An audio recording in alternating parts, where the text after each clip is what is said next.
According to statistics, there are approximately 2,500 internal cyber attacks on U.S. businesses. 77% of internal breaches are committed by employees. It is important to remember that all insider cyber threats are human and motivated by emotional, financial, or personal means. Although we can predict how an insider threat may attack based on past incidents and patterns, not every scenario can be noticed and stopped. Behavior is still relatively unpredictable and hard to measure. However, we can measure our success after implementing our program through employee feedback. As much of the efficacy for the instance will be qualitative, a survey will be provided every 2 months to employees. Hi, my name is Tyler Kozakowski, and I am one of the cyber threat analysts for Team Firewall. I have three suggestions for determining the efficacy of the new program. The first is tracking the time required to complete each step of the new incident response program. The second is comparing the number of incidents that have occurred. And the third and final is creating a grading scale based on the amount of capital or data lost.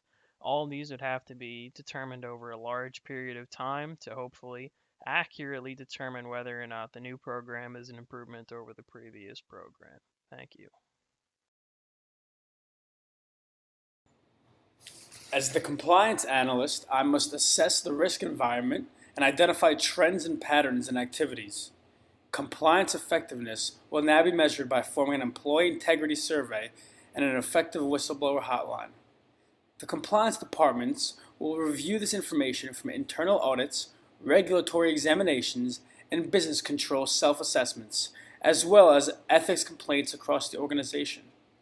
Annual surveys will help give us a general understanding of what the people are thinking and how we can study these results to better improve the company. The hotline will help identify where high standards are not being maintained. If someone is aware of fraudulent, unlawful, or unethical behavior by our employees, directors, or agents, this hotline may be used to report such information. As risk analyzed, project moved through the implementation and monitoring phase of Project Circle. Project risk management should have measured the effectiveness of risk management process to be successful, efficiency, or effective to plan. We could implement a framework for risk assessment and mapping incidents. Having an outline of respective domain help us understand, identify, and define the risk. Then determine the threat level that have the great potential to affect performance. Then lastly, establish level of control by recording the risk incidents that can lead to find missing information. We try to minimize the risk as low as possible. That way we can reduce accidents and protect our company.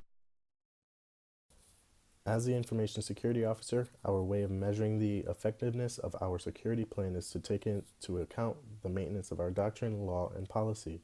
Our doctrine for our employer is basically the ideology of what is to be expected through our implication of our program.